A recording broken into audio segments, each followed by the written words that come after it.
your name the highest praise, our mighty warrior. You crush the enemy, he is defeated. Yours is the victory. Unto your name the highest praise, age to age. Your reign goes on and on, crowned with strength. None stand against your throne. Our God forever glorious. Your name will reign victorious forever over us.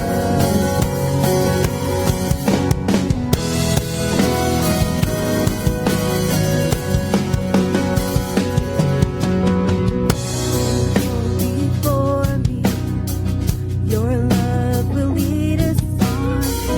Your hand upholds me, Jesus the mighty one.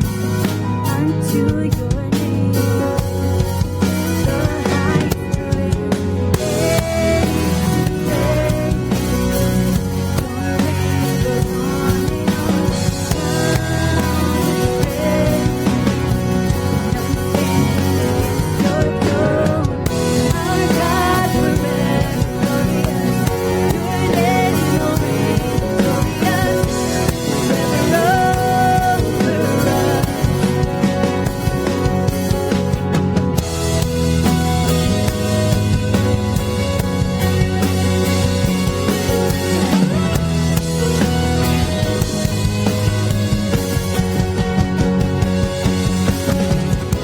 God our stands over us in His love glorious. He is, I am. By His strength I overcome. In His name I pray. He is, I am. God our stands over us in His love glorious. He is, I am. By His strength I overcome. In His name I pray. He is, I am. He is, I am.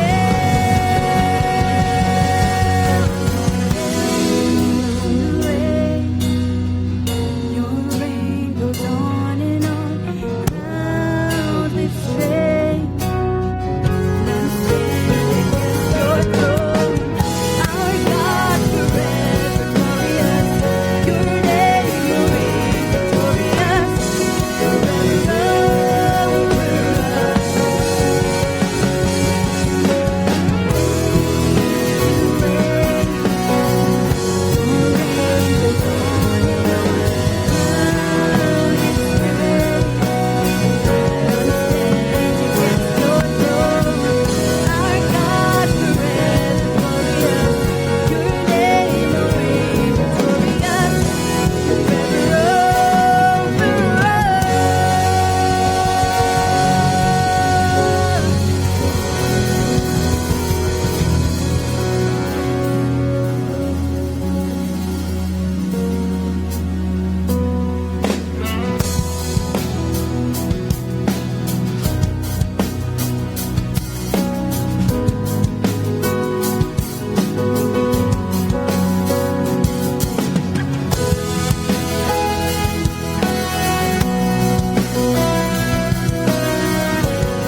You answer me from where the thunder hides.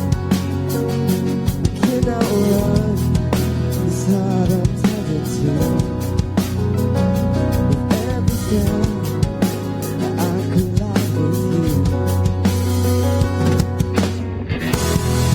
I could turn away, crashing over me.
me down.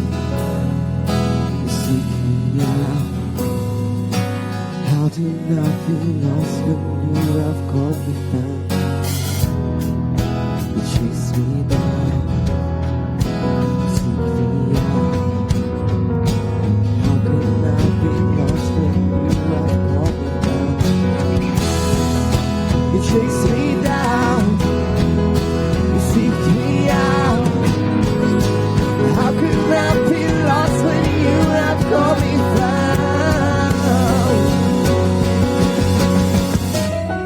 Like a tidal wave crashing over me, you're rushing in to meet me here. Your love is peace, like a hurricane that I can't escape. It's tearing through the atmosphere.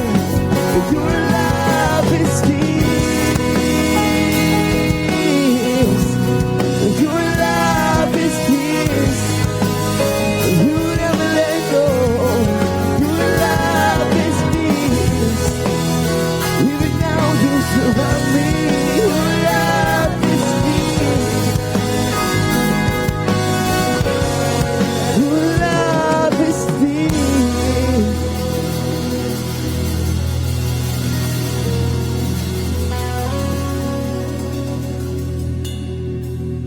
Good morning, everyone, and welcome to Encounter Church. I love that we can sing that song. It is God's love that is fierce. And once we come in contact with a God who loves us, we certainly will never be the same. And this morning, we get to sing about that and also learn about that as our pastor, Pastor Chris, continues to teach. So thank you for being here. If you're a first-time guest with us today, we want to give a very special welcome to you. Whether you're here in the room or joining us online, we really believe that today and today's message can be filled with hope and filled with help for you. So we hope that you're encouraged by being here. If you're a first-time guest, we'd love for you to fill out the connection card you received when you came in the door, or download our app, encounterchurch.com/app. And once you click on the app, you can hit connection card, fill that out, and let us know that you are here. As we get to know you, we'd love for you to get to know us. Once again, thanks for being here at Encounter Church. Are you excited to be here? All right. Glad that you're here. Let's continue to sing together and have a great hour together. Thanks.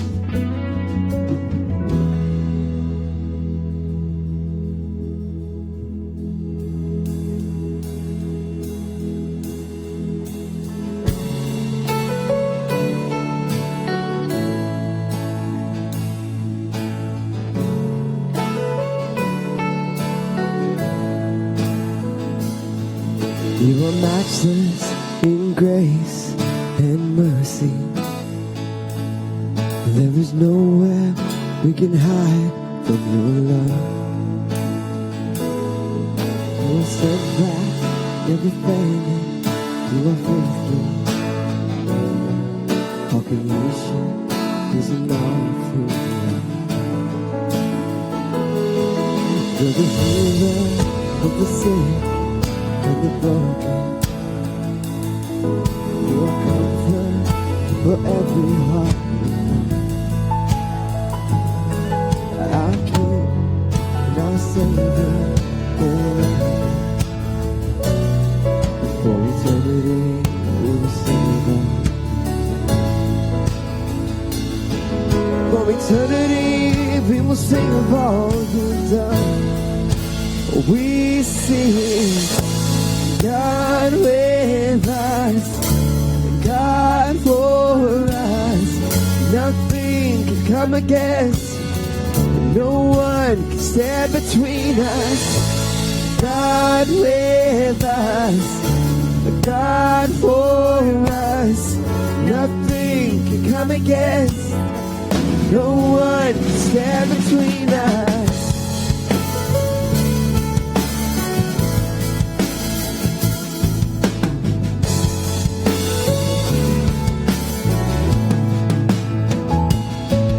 Your heart, He moves with compassion.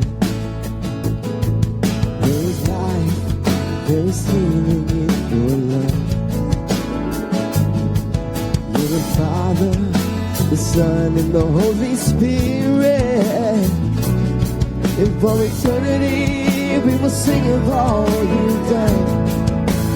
We sing, God with us, God for us.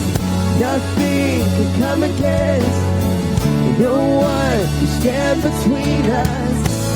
God with us, God for us. Nothing can come against, no one can stand between us.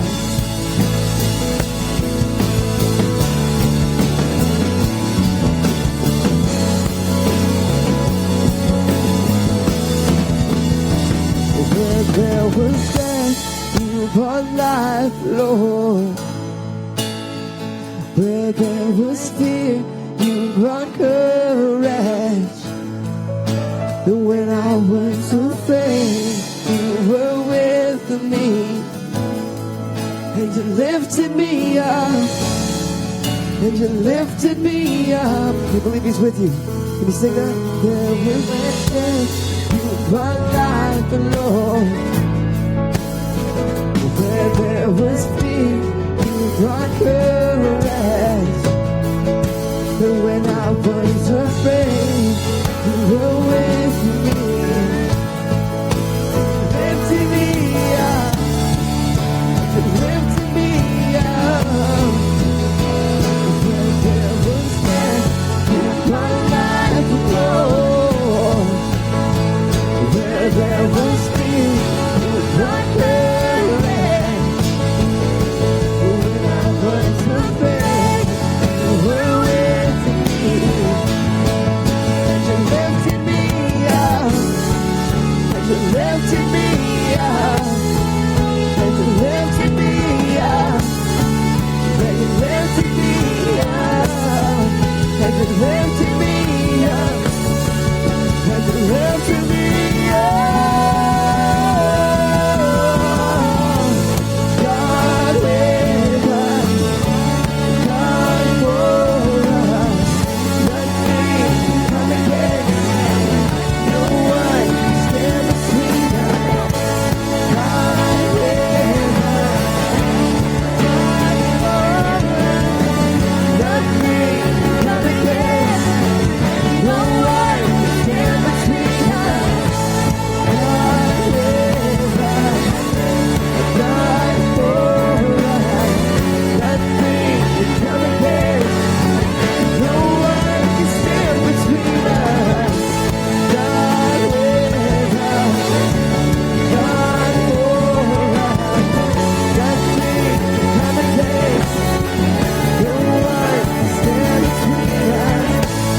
God with us, God for us. Nothing can come against, no one can stand between us.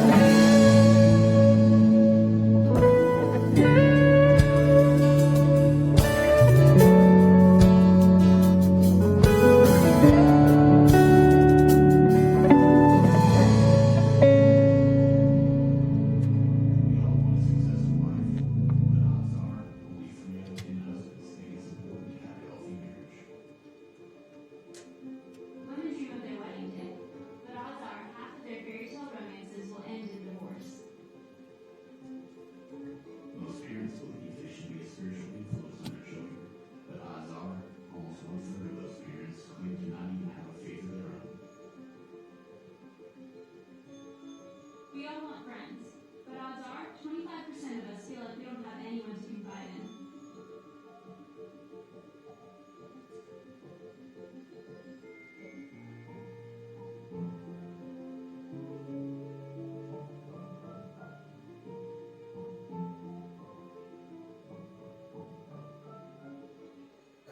Good morning. Welcome to Encounter Church. I'm glad you guys are here today. My name is Chris Causey. I'm the pastor here, and today we're going to continue the series we started last month on how to beat the odds.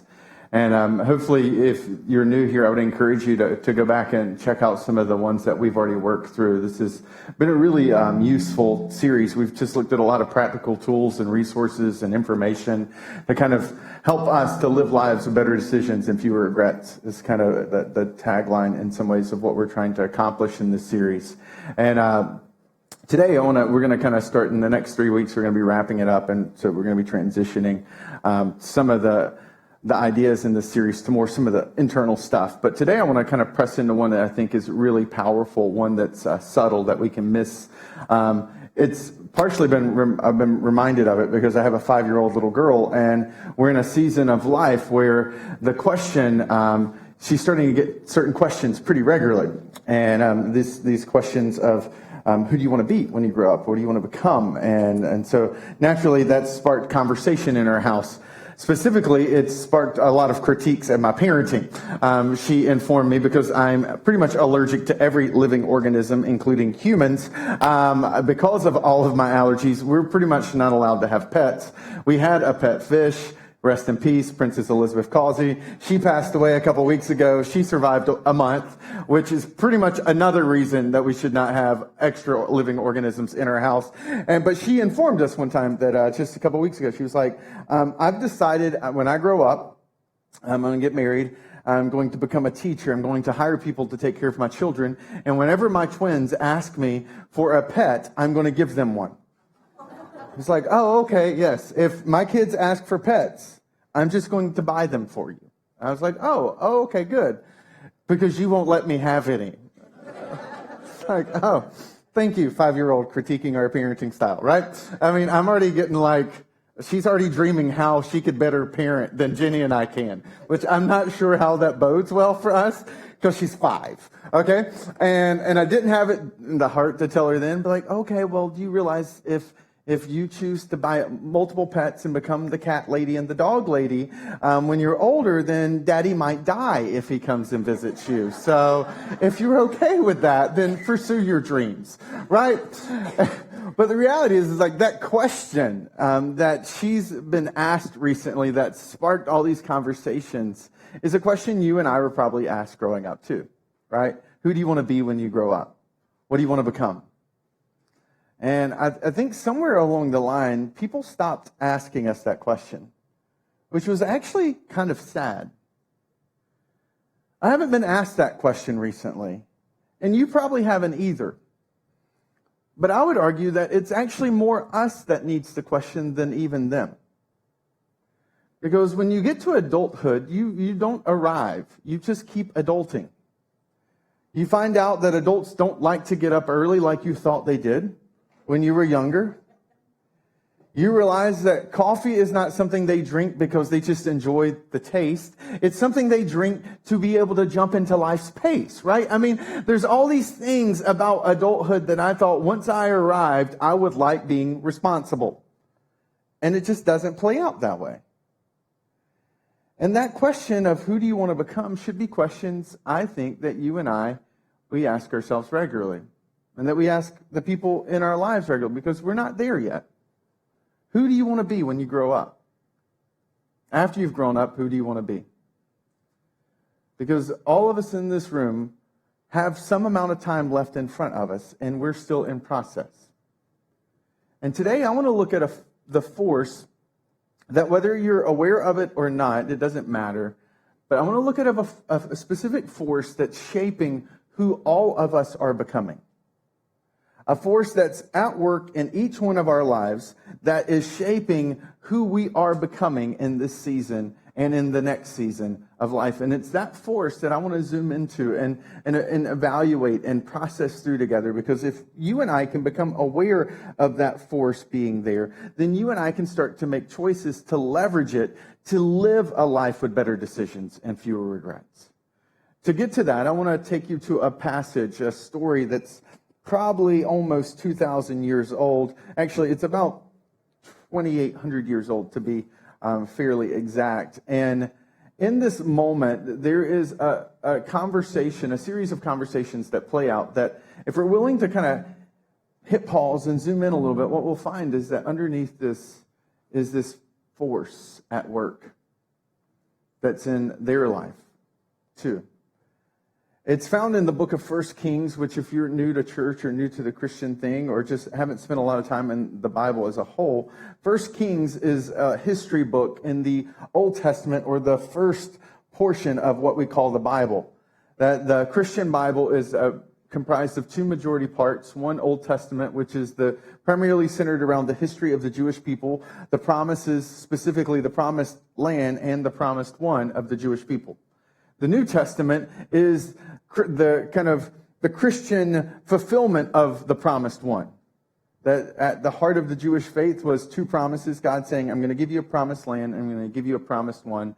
And Christians believe Jesus is that promise fulfilled. And so that's where the New Testament comes into play. But in the Old Testament, the book 1 Kings, 2 Kings, 1 Samuel, 2 Samuel, there's a group of these books kind of tucked in the middle of the Old Testament that's primarily centered around the history of Israel's kings. The nation of Israel, for most of its ancient history, was ruled by kings. And one of these kings we talked about last week, a guy named Solomon, who was the wisest king to have ever lived. And his father David, who was one of the greatest kings to have ever lived in Israel's history.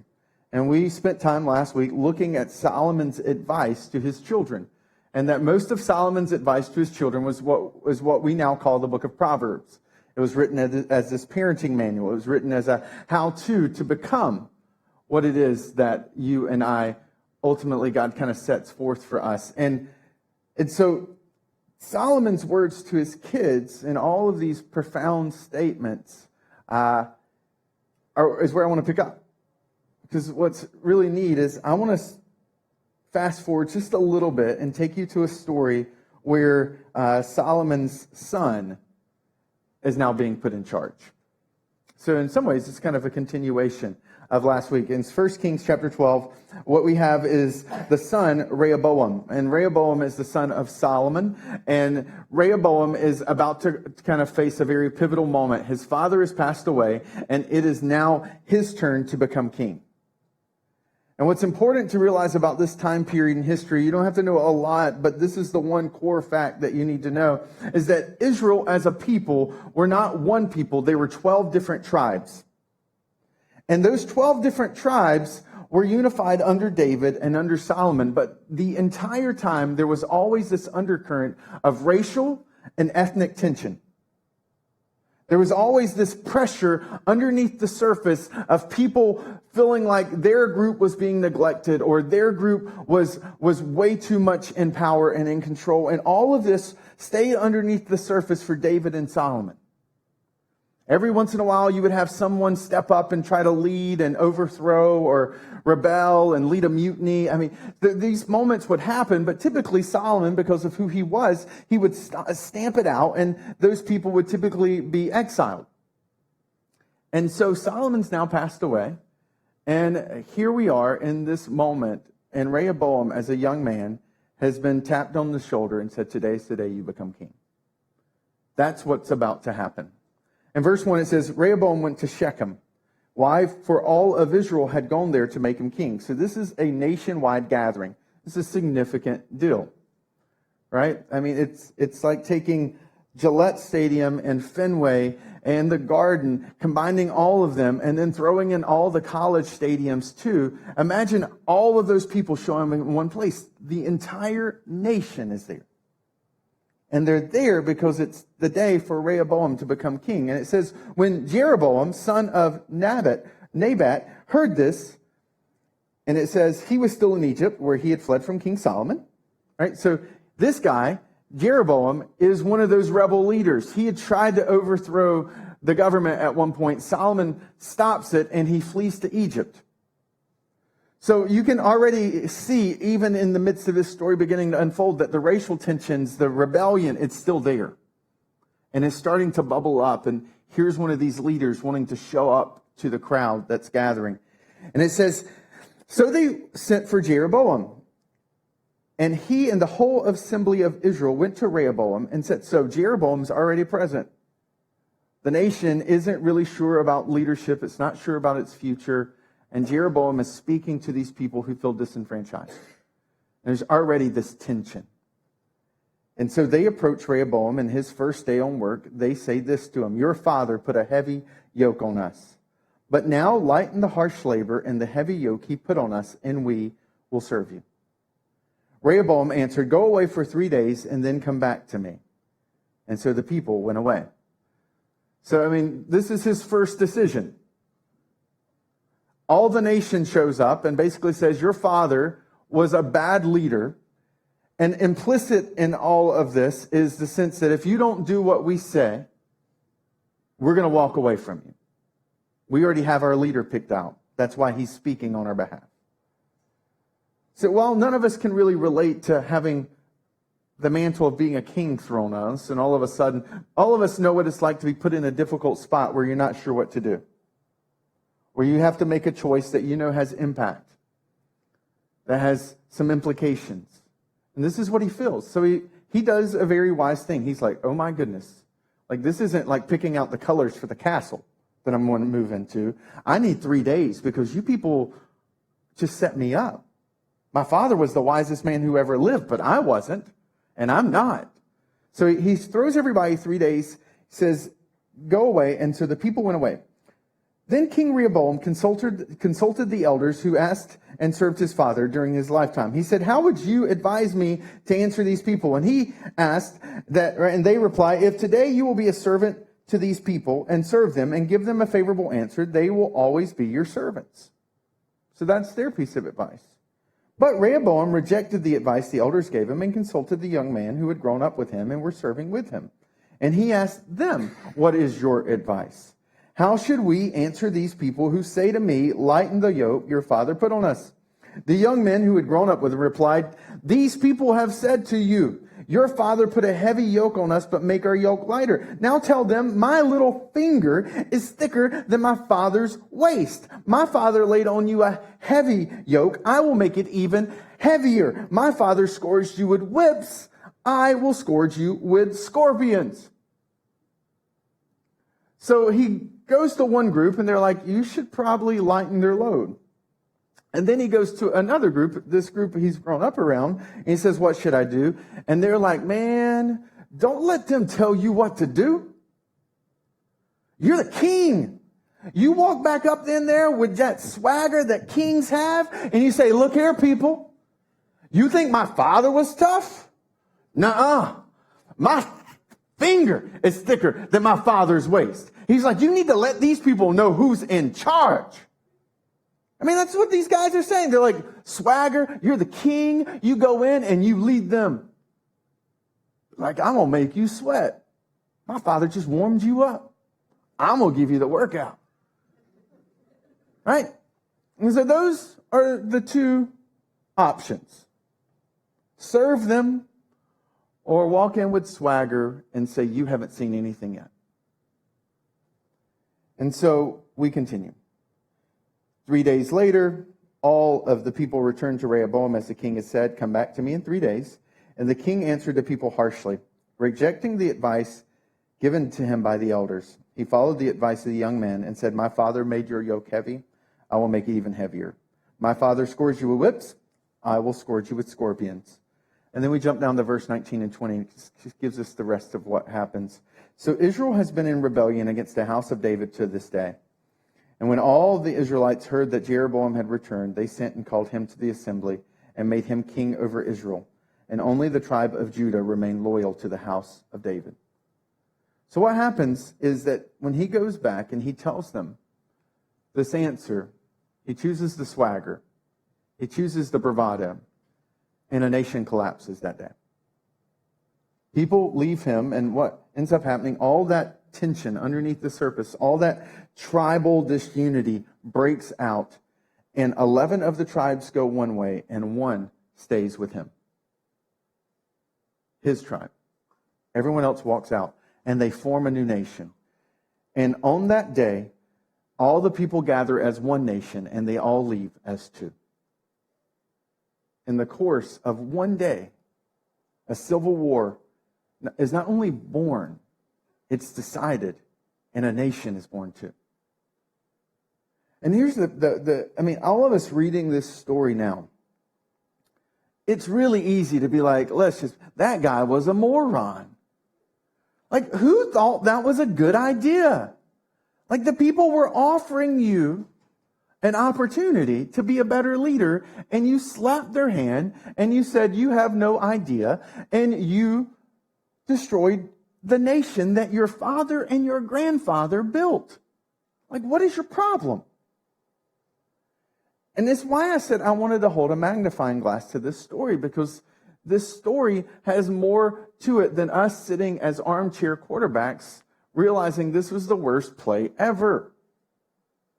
You see, there's a force underneath this that's really important. It's this force that has impact for you and I too. You see, what happens is that the nation hangs in the balance. He calls forth two different groups, and in those two different groups, he decides something that impacts the nation.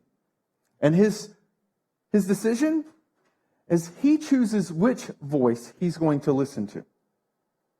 You see, underneath those two choices was a chorus of voices. And here's the powerful force that impacts his life.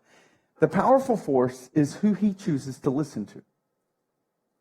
He chooses to listen to one and he ignores the other. And it's in his choice of which voice to listen to that ultimately ripples and destroys a nation. Yesterday, my family and I went on a hike. And if you spend time with me, you know that hiking and me aren't two things that get put together very often. I am allergic to everything. And when I say living organisms, I mean all living organisms, including trees, plants, animals, bees, humans, and everything in between. And so I knew that, like, okay, it's going to be a really lovely day. So kind of the rain had subsided. And so we went on a hike in this lovely little reservation area we're walking through. And we're starting to kind of wander and meander our way through the paths. And there up to the side is kind of this mini mountain. And my daughter and I are like, oh, we should climb that.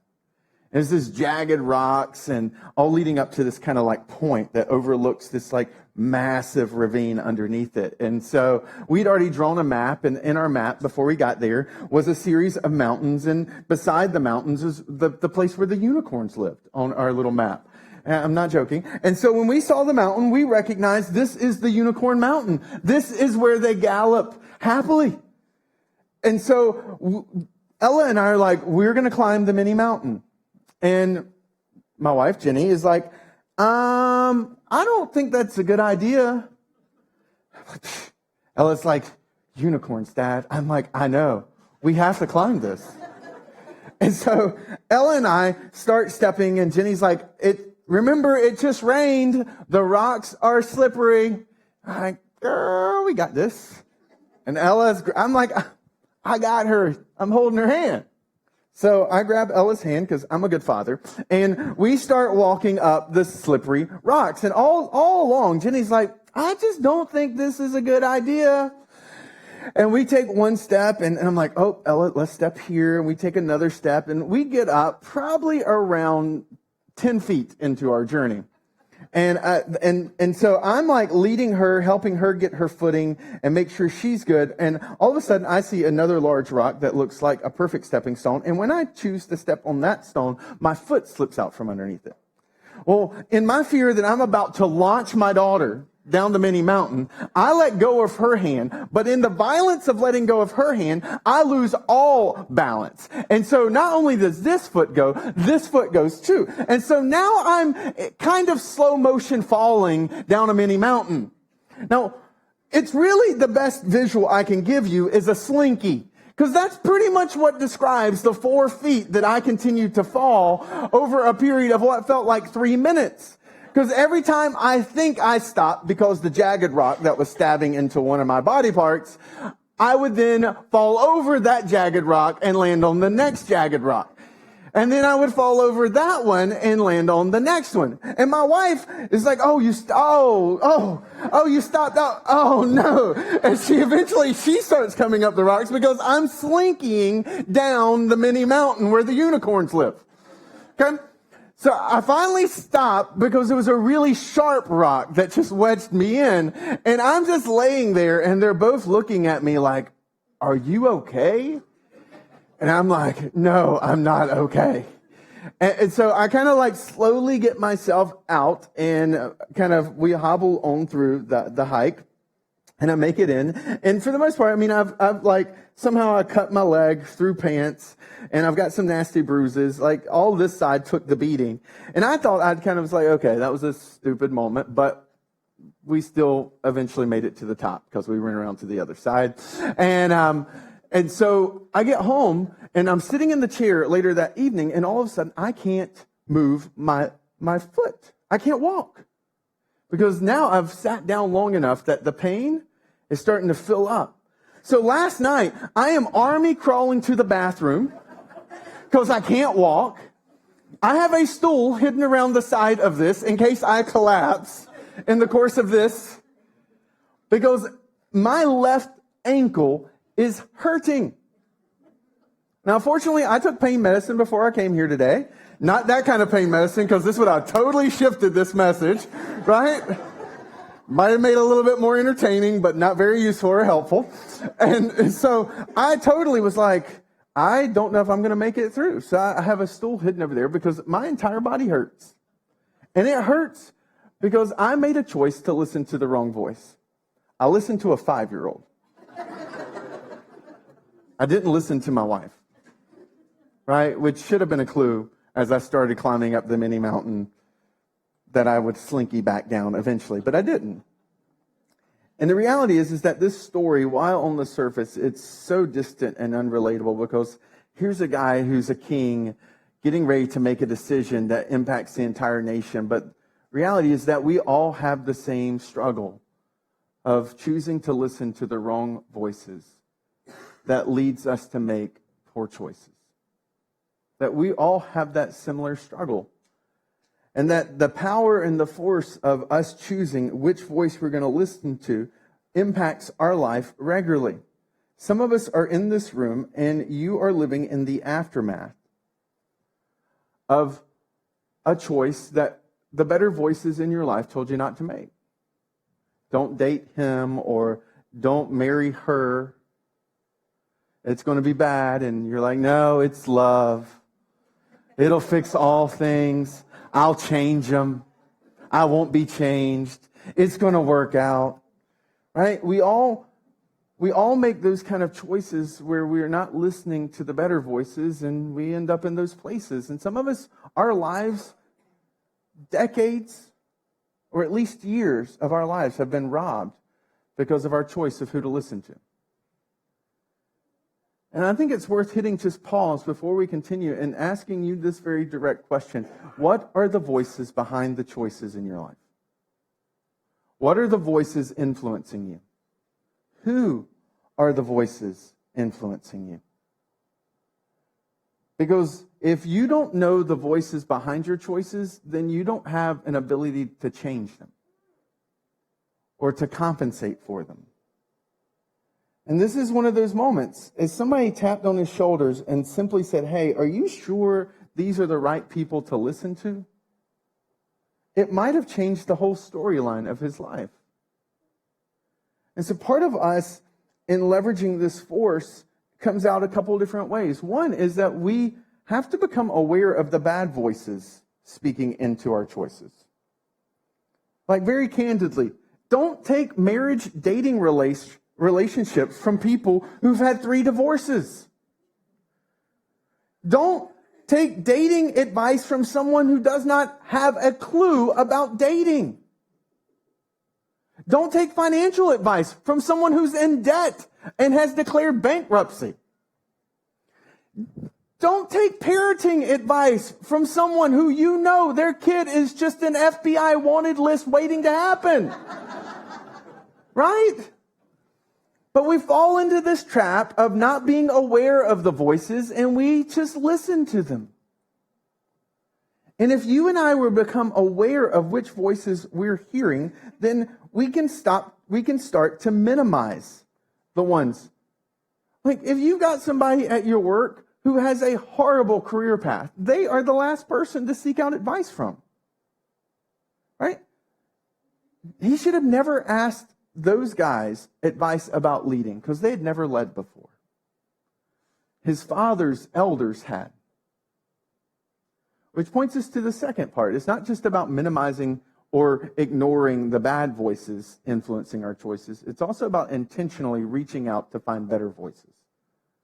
Those better voices that can influence us to make better choices.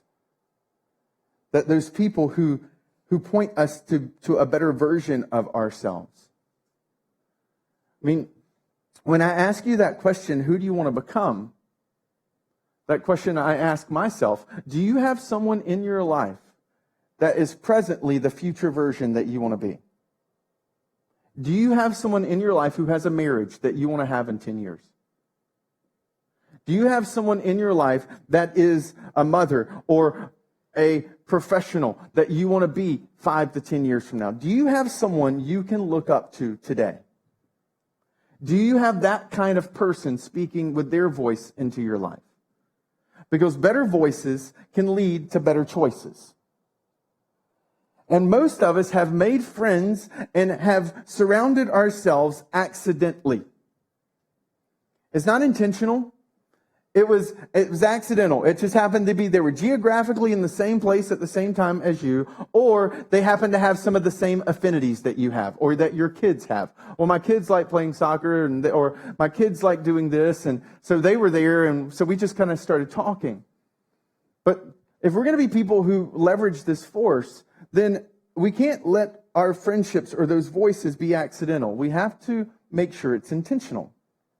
And so do you have voices in your life that are not accidental voices, but they're aspirational voices? They're who you want to be.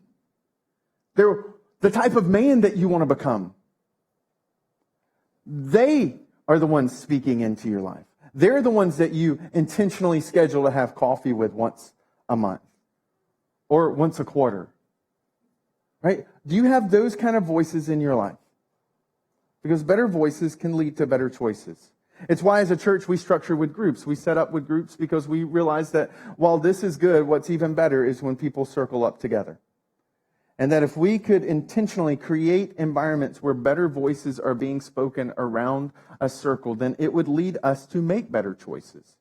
It would influence us to have a better picture for our own lives. It's this powerful principle that we leveled and kind of intentionally placed inside our church structure. It's why that we have preschool and elementary, we have them as a separate group. It's because we recognize that, first of all, them in this room with me is probably not a good idea. It's going to distract you because you're going to have to be like, listen to the bald man. See, he makes poor choices too. Don't be like him, right? I mean, it's just not going to work. We wanted to create spaces where your preschooler and your elementary kid would love to be, where they would get those regularly better voices in their lives that are shaping them to make better choices, reminding them of a better way of doing life. And this is why we were intentional about those spaces. And it's why we have, I think, some of the greatest people in America serving in those spaces. Is because some of us, maybe you've got better voices speaking in your life, but you need to be a better voice speaking into someone else's life. Maybe for some of you, you have the privilege of really wise upbringings and have really great life experiences, and you have a passion for preschool or elementary. And I would just say maybe one of the things that you could do is once a month, your voice be a part of their life. Because we really believe that better voices lead to better choices. It's why after service today, I want to invite parents of middle schoolers and high schoolers to join me right down the lobby and the glass room right beside Starting Point in the lobby, because I want to tell you about what we're getting ready to roll out for your middle school and high school students. That we're going to be creating a space for them where they can have better voices speaking into their lives. And I want to tell you about the plan that we have to create a space for your middle school and high schooler that's just as dynamic and it's just as life-giving, it's just as hopeful and helpful as what we've created for your preschooler and elementary. And maybe for some of you, that challenge to not just find better voice, but to become a better voice, maybe it's not here. Maybe it's in your workplace. Maybe it's with single mothers that you have a heart for, who've walked a journey that you've walked before, or maybe it's in your school system, or maybe it's in a boys' club or a girls' club, but there are people who can benefit from your better voice in their life. Because there's something powerful about us speaking with better voices. It makes a difference. Just recently, I came across some research that was done in a local school in the New England area. And it was a research that was built around junior high students. And what they did is they asked junior high students to write essays. And the researchers graded their essays and divided them into two groups. One group, it was completely random, so one group gets a Post-it note that simply says, run-on sentences, just giving feedback for things that they needed to do differently in their essays. And then they were told at the bottom of the Post-it note, by the way, you can make changes to this essay and resubmit it for a regrade. So that was the first group. The second group with the Post-it note gets the exact same feedback, but underneath the feedback is the sentence, I'm giving you this feedback because I believe you're a good writer that has great potential. By the way, the final line, you can revise this essay and resubmit it for a regrade. 17 to 40%, depending on which subgroup it was. 17 to 40% of these students submitted for a regrade. Most of them chose not to. 80% of these did. Same feedback. But what was different was this voice in a Post-it note. Let the kids know, I believe in you. That simple sentence shaped an entire group of students and caused them to go back and rewrite an essay and submit it for a better grade. One sentence. It wasn't even a sincere sentence. It was researchers. But that voice had that kind of impact on the choices they made. And the reality is, we believe at the heart of the Christian faith is that better voice who speaks into our lives, who encourages us that there is a better version of us, that there is a deeper, fuller version of us, and that He, in what He has done for us on the cross and the resurrection, gives us an ability by faith to have that software update on this broken hardware. That His software in our lives can change how we live our lives. That He speaks a better voice into us and over us, and calls us to be better husbands and mothers and fathers and brothers and sisters and workers and friends, that He inspires us. And that's why I would encourage you, as we wrap up, that maybe for some of you, here's an experiment I want to give you. We talk about better voices leading to better choices. We are currently midway through October. And for some of you, I want to encourage you to read the book of Mark. It takes 5 minutes. It's Matthew, Mark. It's the second letter in the New Testament. It's a biography about Jesus. What I love is that if you're willing to do this, then what happens is if you give 5 minutes each day for the rest of October, you'll intentionally be setting aside time to spend time with a better voice into your life. And what I guarantee will happen, even if you're not sure what you believe about Jesus, is that better voice will start to impact the choices you make. And your heart and your life will be stirred with a better version of who you could be. For some of you, maybe you've been coming to Encounter Church for a while and you're not sure, but you want to learn more about Jesus. And I would say that this week I'm kicking off a group that I would encourage you to sign up for.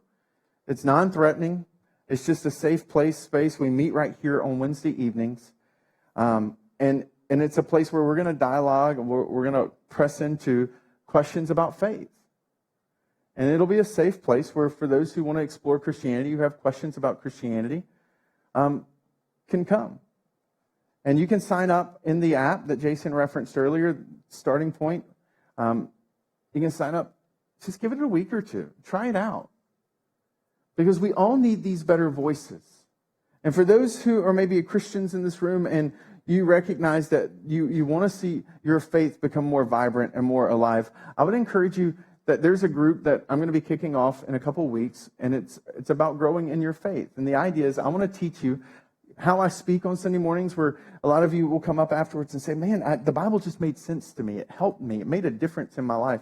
I want to teach you how you can have that every single day of the week, not just one day a week. And if you're interested in that group, we don't have the time to find. We haven't publicized that yet. Right now we're putting together an interest form. I would encourage you to sign up for that.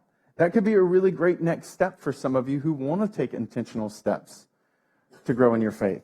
But whatever that happens to be, here's my encouragement for you, that better voices lead to better choices. And that if you and I begin to answer the question who we want to become and have those type of people in our lives speaking those voices, then what we will find is 5, 10, 15, 20 years from now, we will start to arrive at different places than we are now. That if you want to get somewhere, if you want your life to look different than it currently is now, then you have to do something different than you're doing now. And today, let me encourage you to take the step to do something different, to end up somewhere different than where you are. Because what I know is true about all of us, if we keep doing the same thing, we will get the same results. In 5 years, 10 years, 15 years, 20 years from now, we will be the same person we are with a little less hair or a little bit more years on our life, but on the inside, completely unchanged. And the beauty is that in the Christian faith, we believe every single day is a new day. Every single day is a new day to start over. And so I want to encourage you that. And then let me do a teaser, and then I'll pray, and our band's going to come up and close this out. But there's one voice I haven't talked about. And if you've been engaged with me, there's probably this one voice that you've maybe thought about. I haven't talked about the inner voice. And it's because I wanted to do justice to both. Voices do impact choices. And for some of us, the external voice is influencing and impacting the life we're living. But I recognize for many of us, our struggle is not the external voice, it's the internal voice. Right? And you and I, whether you've ever counted this, but there are strange people who we have 50,000 thoughts in the course of a day. And next week, I want to dig into the inner voice. And I want to talk about the inner voice and how you and I can start to overcome its negative pull in our lives. So if today you were like, the external voices, I got that. I've got some good groups. It's the internal voice. Then I want you to know, hey, I'm looking out for you. Come back next week, and we'll deep dive into that one. Let's pray. Jesus, thank you. Thank you for your grace. Thank you for your mercy. Thank you for this story and the impact it has. Thank you for the way that you offer to us a better voice. And even as we sit and reflect on some of the questions, I pray that you would help us to become aware of the voices beneath our choices. That you would inspire in us a fresh picture and vision of who we could become. And that in all things, that we would live a life that in the end is filled with better decisions and fewer regrets. And it's in your name, Jesus, I pray. Amen.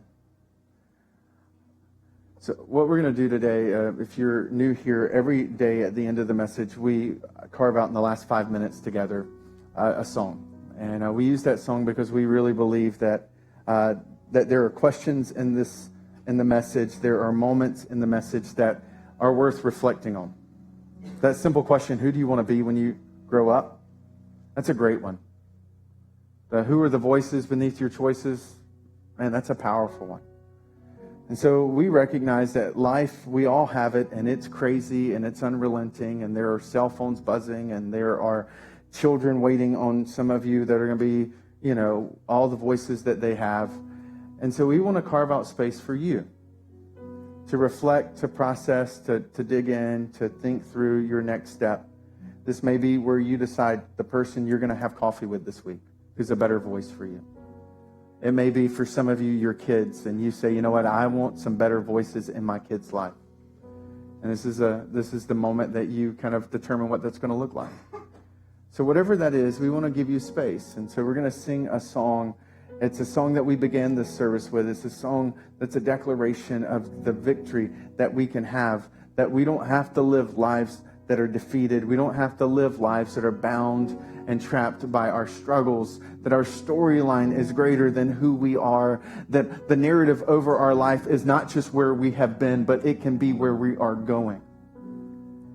And that song is a reminder, it's a declaration to us that his banner over us is love.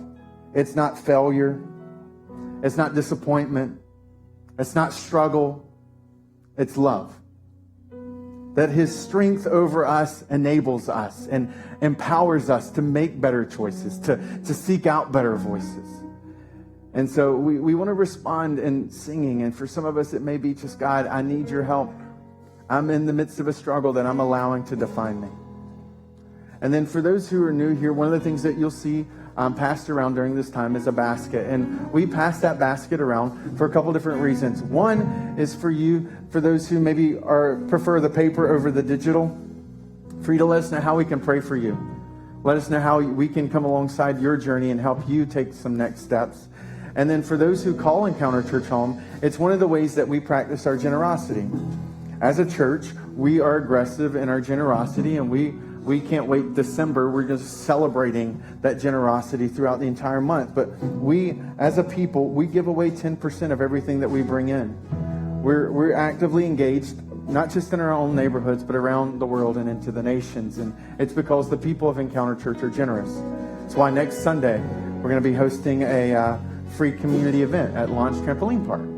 And so that's what you'll see. You'll see us practicing our generosity, or you'll maybe see somebody typing on an app because we have websites and on the app. But just for you to know that if you're new here, that's not for you. We want to get to know you. We want to engage with you and come alongside in whatever way you feel comfortable in helping you live a life of better decisions and fewer regrets. So I want to invite you to stand. Our band's going to lead us. We'll sing, and then we'll head out. And for those parents of middle school, high school students, I will see you in a few minutes.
goes on and on, crowned with strength. None stands against your throne. Our God forever glorious. Your name will reign victorious. Forever over us.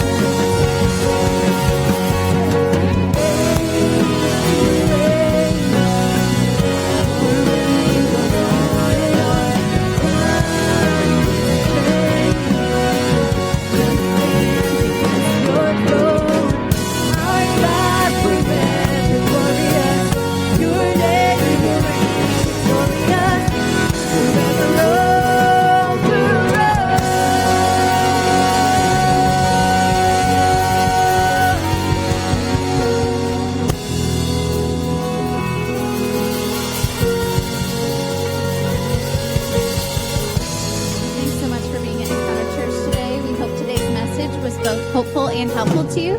As you leave today, feel free to stop by Starting Point. If you have questions about who we are or looking to get more involved, we'd love to speak with you there.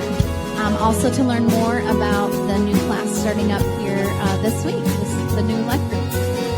Until then, we hope you have a wonderful week. We hope to see you next Sunday as we continue our series. Thanks so much for being here today. Have a great day.